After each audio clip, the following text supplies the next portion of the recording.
Well, about a month ago, the World Health Organization named Jeremy Farrar as its new chief scientist, sort of like the Fauci for the organization.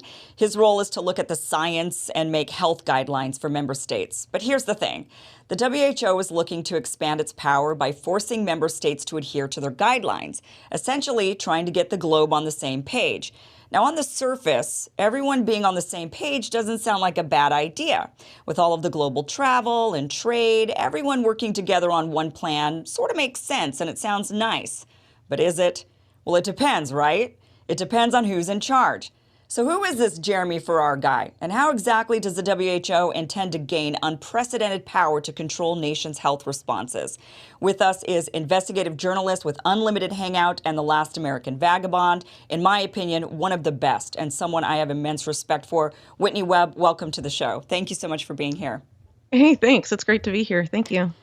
All right, so tell us, who is this Jeremy Farrar guy and what kind of power is he going to have at the WHO? Well, so Jeremy Farrar has been in different positions at different point in his life, right? But as you mentioned in your intro, he was it was announced by the World Health Organization he's going to be their chief scientist, I believe, starting in February of this year, so just a couple weeks from now, and it was announced in December. And up until this point, since about 2013 or so, Jeremy Farrar has been the director of the Wellcome Trust, which is actually surprisingly and very, there's not a lot of reporting, deep dives, I guess you could say, about this organization and their agendas, but they're definitely, in my opinion, very disconcerting. So the Wellcome Trust is sort of born out of the pharmaceutical giant that gave rise to what is now GlaxoSmithKline and was previously responsible for scandals in big pharma, including AZT and the AIDS situation in the 1980s, where AZT should not have been used in the way that it was and led to a lot of unnecessary deaths. And of course, a lot of controversy around figures like Anthony Fauci back at that period of time. And of course, a lot more people are familiar with Fauci and his style now, but a lot of those same actors were back there in the 1980s and have since, been in different positions since then. So the Wellcome Trust is intimately linked and has been for a very long time with big pharma, particularly in the United Kingdom. And it's it's the biggest funder of medical research in the UK and one of the biggest ones in the world. I would say, they're up there with the Bill and Melinda Gates Foundation in terms of their influence, but the Wellcome Trust isn't nearly as notorious as, Bill Gates is in terms of his influence over public health policy. But and I think people have sort of ignored the Wellcome Trust to our detriment, especially when we're looking at how if these new this what is essentially a power grab by the World Health Organization, if that gets put into force, then Jeremy Farrar will have essentially total authority to impose upon member states of the World Health Organization what medical responses they would have to implement in the event of another a pandemic or something of international concern declared by the WHO, which they could do essentially unilaterally if this gets pushed through. And what is particularly concerning to me about Jeremy Farrar is what he views as innovation. So we recently heard at the World Economic Forum, which Farrar collaborates with closely. You had Tony Blair saying there's going to be a whole new generation of vaccines and injectables, and talked about the ongoing need for vaccine passports. Well, Jeremy Farrar has very much been at the forefront of pushing the envelope of what vaccines should be, especially when it comes to things that were previously considered gene therapies. And you see a lot of his, I guess you could say, opinions about what constitutes scientific or medical innovation by looking at an organization called Wellcome Leap, which was his response to the COVID-19 situation, was to have the Wellcome Trust create an sort of an offshoot called Wellcome Leap, which was described as basically being a global health equivalent of DARPA, the Pentagon's research arm for global health policy. And he actually put in charge of that organization Regina Dugan, a former DARPA director who previously went on to make DARPA equivalents for Facebook and Google that were almost entirely focused on transhumanist endeavors. And Wellcome Leap is really no different. And so essentially what we're seeing here, I would argue, with Farrar is a recipe for disaster when it comes to imposing experimental medical technology on the population during public health crises. This is a guy who was very much invested in this stuff. And if you look at his history, it's also very much intimately linked to power grabs by the World Health Organization in the past. So, for example, his role with the avian flu, the bird flu scare of 2004-2005, which was parroted by the George W. Bush administration. That essentially brought into existence the international health regulations of the WHO in 2005, and is the exact same vehicle through which they're attempting to execute this power grab by amending those regulations. And he was, in terms of the types of pandemic response policies he supports, it's lockdowns, masks, essentially all of that stuff. And he was really the architect of a lot of that specifically for the World Health Organization during COVID-19, and has consistently supported policies that really ultimately have little to do with public health. We actually Sorry have a if that was clip kind of of him. a long No, it's great. We answer. have a clip of him at the World Economic Forum in Davos just recently, kind of giving his vision of how we would handle future respiratory viruses, known and unknown. Here's that clip. COVID is not the only pandemic going on. TB is a pandemic. And I've argued very strongly against us setting up new vertical systems to deal with future pandemics. Mm-hmm. I would much rather we built the surveillance systems into horizontal ways of working, so that if you went in with your cough, whether it would be tuberculosis or whether it would be COVID or whether it would be influenza or any of the other respiratory infections, that could be picked up in a horizontal system that's integrated into health systems in a strong way, and then that will be dealt with in the appropriate way. COVID is not the only pandemic going on. So what do you think? I mean, this guy, talking about these, you come in with a cough and then they could just deal with you. There's like this surveillance system, essentially. He seems to be very big into the surveillance.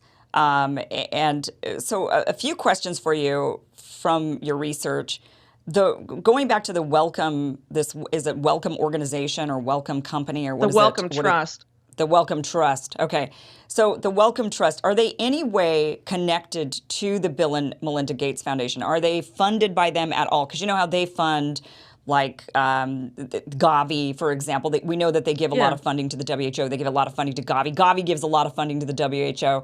So essentially, the Bill and Melinda Gates Foundation is like the largest private funder of the WHO when you look at all of the organizations, through directly or proxy. Are they at all connected to the Wellcome Trust? As far as I can tell, there's no direct. I haven't seen Wellcome Trust itself be a funder of the World Health Organization, but they do fund a lot of stuff with the Bill and Melinda Gates Foundation as it relates to birth control in Africa. But also in the UK itself, the Wellcome Trust is the most influential organization on health policy, even more influential than the UK government in funding medical research and setting health policy. And the UK government is one of the main funders of the World Health Organization. Right. Okay. So they're not directly. So it's they're all kind of in a club, but those two are not necessarily connected through funding. Right. But I would say that the Bill and Melinda Gates Foundation and a lot of these other organizations, including the Wellcome Trust, are very much pushing an agenda that I would argue is sort of the fusion of big pharma and big tech. And this is something that's promoted a lot by groups like the National Security Commission on Artificial Intelligence, which is a U.S. government commission, and others. Essentially, big pharma is looking for new markets and new products, and big tech can help them accomplish it, because big tech has long been interested in pushing through wearables and other sorts of technology. And of course, a lot of these organizations also have connections to the national security state that for a long time has been very interested on surveillance, not just of what can be observed externally, but also internally. This is reflected by efforts, for example, after September 11th, the Total Information Awareness Program. So this was essentially a pre-crime system marketed as stopping terrorist attacks before they happen. But they had programs like their biosurveillance program, which was aimed at trying to predict pandemics before they happen, whether as a result of bioterrorism or naturally occurring. And this was going to be, this program as designed was to surveil all aspects of, as invasive as you can really imagine it. And this was, talking about technology as it was back in 2002, 2003. This is a really long-standing agenda. And even at organizations like the World Economic Forum, you have people who are rather influential there, at least ideologically, like Yuval Noah Harari essentially saying that there is a major desire by states to get invasive surveillance into people. And the only really way I think we've seen that be marketed thus far in the public sphere is through the healthcare sector. And if you look at a lot of these big tech, big pharma team ups, there's a lot of power and a lot of influence there. So, for example, the current FDA commissioner, Robert Califf, is a former executive for Google Health, and was at the forefront of developing a lot of those joint partnerships with big tech, including Galvani Bioelectronics, which also, until I think relatively recently, included the head of Operation Warp Speed, Moncef Slaoui, on its board, and also one of the top executives at Wellcome Leap is also on Galvani Bioelectronics. And this is Google and GlaxoSmithKline essentially teaming up to develop what they call nanoelectronic medicine that can manipulate and alter the function of the central nervous system, which is pretty significant when you consider that other technology is in development. For example, brain-machine interfaces, Neuralink, Elon Musk company, and things like this. Big pharma is attempting to get in on the same market, but unfortunately, when you're looking at, Jeremy Farrar in the World Health Organization, Jeremy Farrar, through Wellcome Leap and other initiatives, has made it very clear that he sees this as the future of medical technology. And now we have someone at the science division of the who is likely to,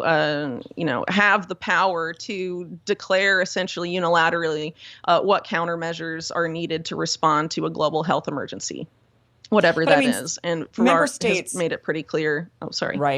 Right. I mean, but one of the discussions, obviously, when Trump was president, for example, was like getting out of the WHO, not being a member state. So that would protect the United States apparently from being under the control of the WHO to some degree. I mean, we know that there's a lot of sanctions and ways that we coerce countries, that we do it, and the Western elites do it, where they're coercing countries not just with health but also with environment and climate and other things. But so I mean, with the WHO, talk to us about them wanting to amend the international health regulations in order to gain this control, this power grab that they're attempting. So first off, I just want to say that I think, we can say it's the WHO making this power grab, but ultimately the World Health Organization over the past several decades has undergone a lot of changes where it has come to champion the interest of big pharma and essentially billionaire, quote unquote, philanthropists like Bill Gates, and not public health like it was designed to do. So I just want to say that in that sense, it's these actors that now exert principal influence over the WHO that are essentially, in my opinion, executing this power grab more than the WHO itself. But there's several different changes to the regulations. As I mentioned earlier, it would allow the Director General of the World Health Organization to unilaterally declare, a pandemic or other emergency of international concern. And by declaring that, that would trigger essentially, the same types of responses that we saw in March 2020, but to a more significant degree, in the sense that it would also amend these amendments would also essentially force member states to agree to impose whatever the WHO decides is the correct, response to that policy response to that emergency it declares. So in terms of, with COVID-19, it was, okay, the WHO's declared this pandemic, and then countries went from there to essentially decide sovereignly what to impose on their population as a result of their concern. And of course, a lot of that policy was influenced by groups affiliated with the WHO, or this network of public-private partnerships that includes the World Economic Forum and groups like that. So, that's probably why we saw a lot of policies being similar over the past 3 years, was most likely for that reason. But in this case, it would be uniform implementation of those measures globally, at least among WHO member states, because they would be relegating their sovereignty over those issues to the World Health Organization, and specifically the science division that's to be led by Farrar. Right. But we don't have to be in it. I mean, that's kind of one of the things that a lot of people have been raising awareness about, these new amendments that they're trying to make. Right. So we could leave, and then we could just say we're not going to do it. But that might come with global consequences. If you see one of the drivers behind this agenda as being big pharma will, regardless of whether or not the U.S. is a member state of the WHO, will continue to have a lot of continue to have their policy influenced to a significant degree by big pharma and also by big tech, which, as they're essentially fusing through a lot of these joint ventures, you also have the national security state, as I mentioned earlier, and in the background, a lot of these big tech companies have their ties back to national security agencies, and a lot of, In-Q-Tel, for example, the CIA's venture capital arm, and entities like that are also a major funder of some of these startups that see a merging of big pharma and big tech. And I think, regardless of whether the World Health Organization is a part of it or not, there are very powerful forces in the U.S. that are trying to herd American health policy in that direction specifically. And they've talked about it even before COVID-19 as a way to help ensure economic and military hegemony for the U.S. by forcing the U.S. Population to start using artificial intelligence in pretty much every sector of their lives. They said healthcare is where we're going to have to do this first, essentially, and get the foot in the door. The WHO was actually easier than like the CDC here in the United States. I mean, we had harsher restrictions than even what the WHO was recommending. Right. They never recommended to mask young children, but here they were like, no, mask the young kids because you got to do it until they get a vaccine, right? It was all about do this. They can't go to school. They have to wear a mask until they get jabbed, a couple times over. Big Pharma, of course, being behind all of that. When push came to shove, parents didn't even sign up for it. They didn't really even want to do that for their kids. And that's what we saw, even though the narrative in the media and with the healthcare professionals was, no, every parent is just waiting for this, right? Sure, and I think at least that lax attitude in comparison to what you just mentioned at the World Health Organization is due to change under Farrar, because ultimately, what I mentioned earlier with Wellcome Leap and this DARPA connection, that particular organization, at least 2 of their research programs, I think there's like 6 or 7 in total, are focused either on in utero fetuses, or on children as young as 3 months of age up to 3 years. The goal of that particular program is to map an infant's brain, create what they call an in silico model of a developing child's brain, and then develop what they refer to as interventions to ensure that essentially all children are, cognitively homogenous, which is a very... it just sounds like mad scientist stuff. And per Wellcome Leap, which again is an organization with a lot of influence, they're hoping to have 80% of kids subjected to that by 2030. And so with Jeremy Farrar as chief scientist of the WHO, if he's willing to sign off on a program like that with that kind of insane ambitions and having kids forced to wear brain mapping wearables and eye tracking technology from 3 months of age to 3 years so they can develop the perfect child brain model and then make all children fit that model they decide is scientifically perfect or whatever, again, with the help of AI algorithms. It's just like something out of Aldous Huxley's Brave New World. But then again, the Wellcome Trust has a lot of ties back to Aldous Huxley's brother, oddly enough, who was president of the British Eugenics Society, which later in the 1980s became the Galton Institute, which continues to intersect quite heavily with the Wellcome Trust. And actually, that British Eugenics Society archive is kept by the Wellcome Trust today. So they've had kind of an outsized interest in a lot of this stuff. And again, Julian Huxley is the person that coined the term transhumanism actually in 1957, I believe, talking about how it would be the new phase of eugenics, essentially, would come to be the merging of man with machine. And he was a director general of UNESCO, again, at the UN, and talked about we need to find a way to make the unthinkable thinkable again with respect to eugenics right after World War II. So if you have people like that at the United Nations and influencing major medical research organizations like the Wellcome Trust over a series of decades, you're bound to have really nasty consequences. And unfortunately, it hasn't been talked about enough. And the Wellcome Trust continues to be underreported about. And now the guy that's been at the helm of that and signing off on a lot of these honestly hellish programs is due to have an insane amount of power when it comes to the sovereignty over your own body and your children's bodies. And so I really think that Jeremy Farrar needs to be talked about a lot more, particularly by outlets that are rightfully covering the World Health Organization's efforts to expand its influence and power. It all just sounds beyond dystopia. It sounds unbelievable, right? People listen to that and they say, well, there's no way I'm going to allow that to happen. There's no way. But I think what is important for people to understand is they incrementally push us in this direction using fear. They'll be like, oh, well, you don't want this to happen to your child, do you? You don't want your child to have some debilitating long-term disease or genetic disorder. And so we can prevent all of this. And they scare us into these places that we normally would never have gone. I mean, I never thought America would ever go for mandates, for vaccine mandates. I just never thought passports and mandates would be on the table. But with the pandemic, they were able to frighten people to the point where fear took over their brains, fear took over logic, and they just went with, even when it just absolutely countered the science. So it is really scary to hear you talk about all this and these people that are in charge. And a lot of people, I think, would listen to this and say, oh, but that's just not really going to happen. No one's going to let that happen. But actually, people would let that happen. People have let that happen in the past, and we're just human, just like everybody else was. We're no different. Yeah, no, I definitely agree about fear being the main way they get the population to agree to this stuff. But again, it's very incremental. This agenda, particularly to advance medicine to this point, and it's been developed for a long time. And specifically, a lot of these genetic-based medicines, like the mRNA vaccines, it didn't start with just those.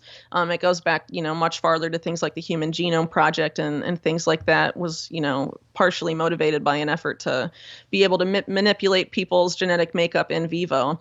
In all of this. And, what we saw with COVID-19 too is a lot of, efforts to massage definitions, with the CDC even changing the definition of what a vaccine is in order to, allow mRNA vaccines to be, described as such. And what's particularly disturbing too is, because of this, the justification of the emergency, this allowed a lot of changes to be made in terms of the regulatory framework that allowed products that were unable to get onto the market for over a decade because they were too toxic in animal trials, talking specifically about at least Moderna's mRNA program. In products, they couldn't get on the market because they couldn't get past animal studies. And so all these loopholes that emerged as a result of, the perceived emergency of COVID-19 allowed all of that to happen when it wouldn't have happened under normal circumstances. And now it's in a majority of Americans. This is really unprecedented stuff. And I think, unfortunately, it's likely to continue, at least on the part of the FDA, were this to repeat itself again. And as I mentioned earlier, the head of the FDA right now is Robert Califf, who is a Google Health guy through and through, and very interested at the intersection of AI, big data, your health, gene therapies, all of this stuff. And someone who's a big advocate of that is more likely to approve it than someone that isn't, right? And I think at the same time, there's this effort to also, that we're going to see more of, to market wearables as necessary for healthcare. And I think people really need to look out for that in particular, because, you're having, Amazon already has one that can detect your emotional state.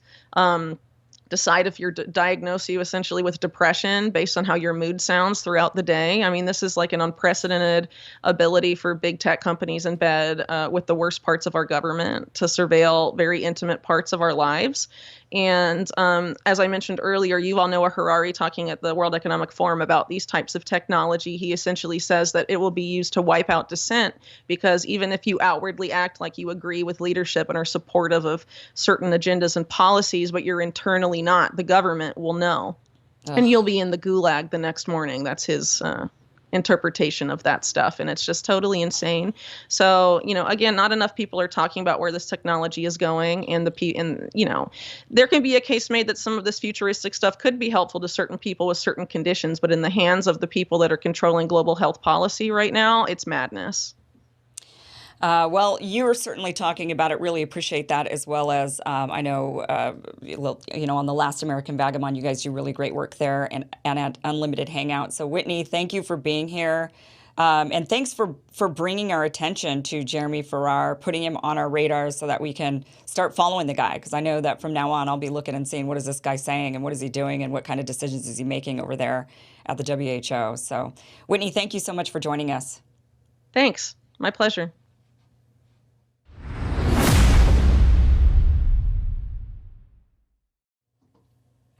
Look at this recent article from Barron's Gold.